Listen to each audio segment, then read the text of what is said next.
So Dostoevsky. Dostoevsky's a novelist, and we've already talked about one novel. We talked about another novel last week, and a contemporary of Dostoevsky. So we're in the age of novels, and novels continue to our own time. We all have our favorites. We all have people, novelists who we adore. So that's our novels, 1821 to 1881. Now, if we put him on the screen with Turgenev from last week, we know they're exact contemporaries, almost exact contemporaries, and of course they knew each other, and of course they knew each other's work, and they really did represent the two great divisions of 19th century Russian opinion, that was the Westernizers versus the Slavophiles. And Turgenev was the Westerner, and Dostoevsky, certainly by the end of his life, represented the Slavophiles. And so his various novels, including Brothers Karamazov, give you those ideas and those arguments. The Westernizers, of course, in the voice of Turgenev, and you could think back to Fathers and Sons, saw Russia's future as following the European model. That was Paris and London, particularly constitutional monarchy, which in the 19th century it was England that represented that as best completed. And certainly by, say, 1870, people thought England had cinched it, had the best solution of all.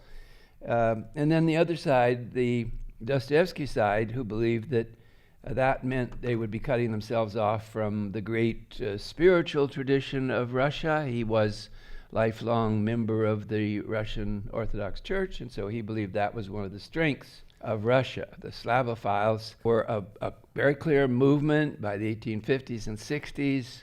They published, they wrote articles, they argued in the various magazines, and so, of course, he is a great voice for exactly that. The Westernizers were all in favor of the trains and all the other modernizations, and their tradition went all the way back to Peter the Great. So both Peter the Great and Catherine the Great stood for Westernizing of Russia, and they openly stated it. They were clear, and everybody understood that. So by the 19th century, Russia was now in a 100-year debate about how best to reform. So here were these two men who stood for these two approaches, and we already had a taste of Turgenev's ideas by meeting his two main characters in his Fathers and Sons. The two young men home from university stand for the two different approaches, and his novel was spectacularly successful. There were critics in Russia who didn't like it, but of course they were often on the other side. Now, the other person I've already mentioned to you, and I want to put him up again, is the French novelist Flaubert. And Flaubert was Turgenev's closest friend, since Turgenev could go to France and live in France and spoke perfect French and was totally at home in French culture. His time with Flaubert was very precious to him, and of course they were both writing what everyone understood to be the realistic novel. So as we turn to Dostoevsky tonight, and as we turn to his novel, The Crime and Punishment, next week, we should realize that Dostoevsky is not just intellectually complex and a step forward towards the 20th century in the things that he talks about, but also his method. He is inventing something in the third quarter of the 19th century that hadn't existed before, and it will exist in the 20th century in the work of a dozen different writers who will read him, use him, see what he did, and then use it as their narrative technique. So the three men, Turgenev, Flaubert, and Dostoevsky, are all sharing in a project at 1860 to 70 about writing a novel. And how should you do it? And then what points should you make to your readers? Flaubert, as I've told you, and we should remember this tonight, his life and his origins are identical to Dostoevsky. So these two men, who are exact contemporaries, and similar novelistic achievement, big novels, big stories, big heroes, are coming from exactly the same lifestyle. Both of them are upper middle class with a surgeon doctor father who administers one of the most important hospitals. The family lives in the hospital. Both boys grew up in the hospital, in an apartment, director's apartment, and are absorbing medicine. Now, many people have noticed the predominance of medical people among novelists. Many novelists had doctor fathers or studied medicine themselves. And here, in this case, we have two major 19th century novelists, both of whom are rooted in a hospital, begin their life watching their father, knowing medicine, and of course, thinking about going into medicine. So, Flaubert and Turgenev. And they are representatives of mid-19th century realism. So when we say realism, what do we mean? You all know that in the history, the intellectual history of Western civilization, in the middle of the 18th century, a particular philosophical idea explodes on the scene in 1750 in the work of Jean-Jacques Rousseau. And Rousseau's ideas about Romanticism spread all over Europe, and by the year 1800, they're everywhere. And so we start the 19th century with Romanticism as the foundation. That's the intellectual, artistic foundation of everything. Every poet, every writer, every country is beginning with the basic ideas of Romanticism.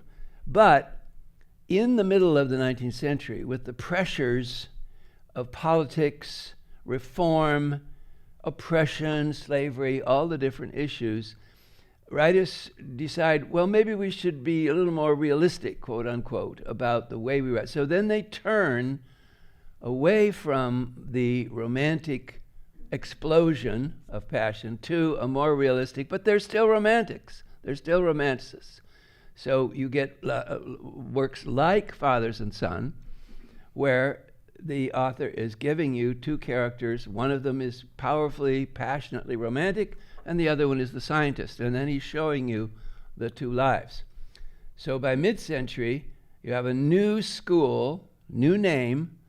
The name is created in France by Courbet, a painter, but it's in print, it's in essays, and that new school is realism. And so by the third quarter of the 19th century, you have artists consciously balancing off this heritage from Romanticism, such as Byron. They all know him. They all know what that is, with something newer that is realism, quote unquote, meaning to us, of course, more accent on an analysis and a description of material things, more accent on the way things look. That's exactly right. That's exactly what, if you open up Sentimental Education, which is almost everybody's chosen number one realistic novel of the 19th century, if you do that, you will see the brilliant description by Flaubert of the opening place. You're on the Seine River, and you'll notice that he just slowly drags you in, just step by step, paragraph by paragraph by paragraph, for the description of the things that you see. All right. So by the third quarter, the 19th century writers, intellectuals, philosophers, teachers know that there are now two roads in the woods. One, Rousseau Romanticism, and two, the more realistic French originating approach to literature. Dostoevsky brings them together.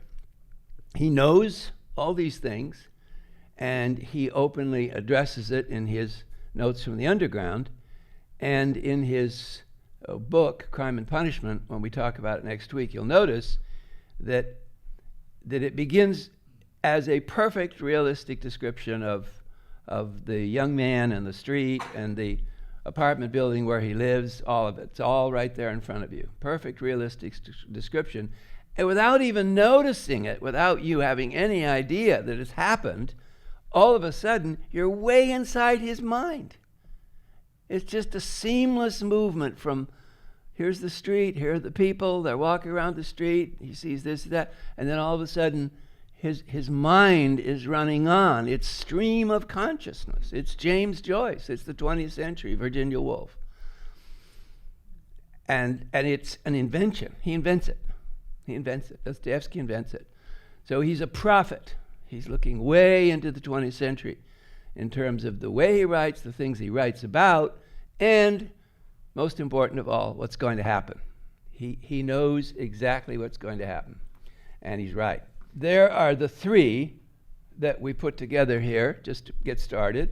Turgenev, the representative of the Westernizers, very French, very Parisian, very close friend of Flaubert, and Dostoevsky, the three of them. Now, there are another three that I want to just mention to you. There are three interesting novels coming at this middle point, 60s. And we all know about that middle point because we just talked about it last week. We just talked about the Tsar. We just talked about his efforts at reform. So we know this is exactly that moment. This is the moment of the liberation of the serfs, the 60s. So at that moment, these three novels come along, Fathers and Sons, What Is to Be Done, and Notes from the Underground. Now these three novels give you three ways of viewing the situation in Russia, the possibilities in Europe, what can happen in Europe and European society, and three different writers who stand for three radically different ways of thinking about everything. On the one hand, you have Fathers and Sons, Turgenev, the Western liberal, the liberal who's completely at home in Paris and London, who's friends with the leading Parisian liberals and is basically an optimist. And he shows us those two young men in his book.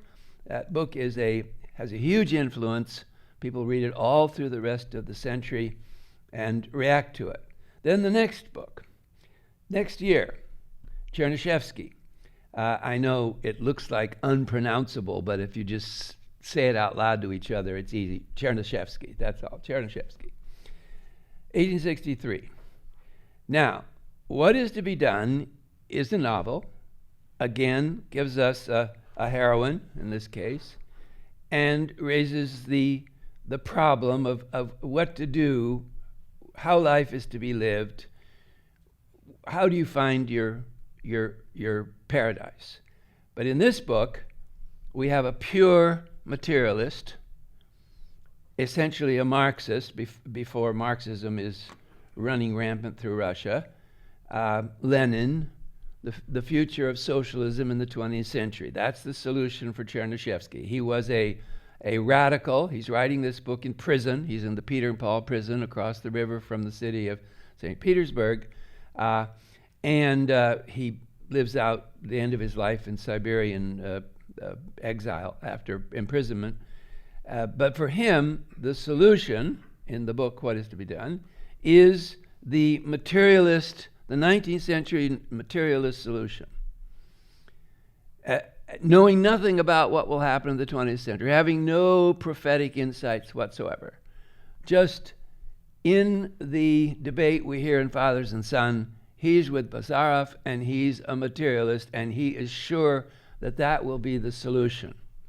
Solve the problems of how people can eat and everything else will be fine. And you do that by essentially a communist cooperative solution.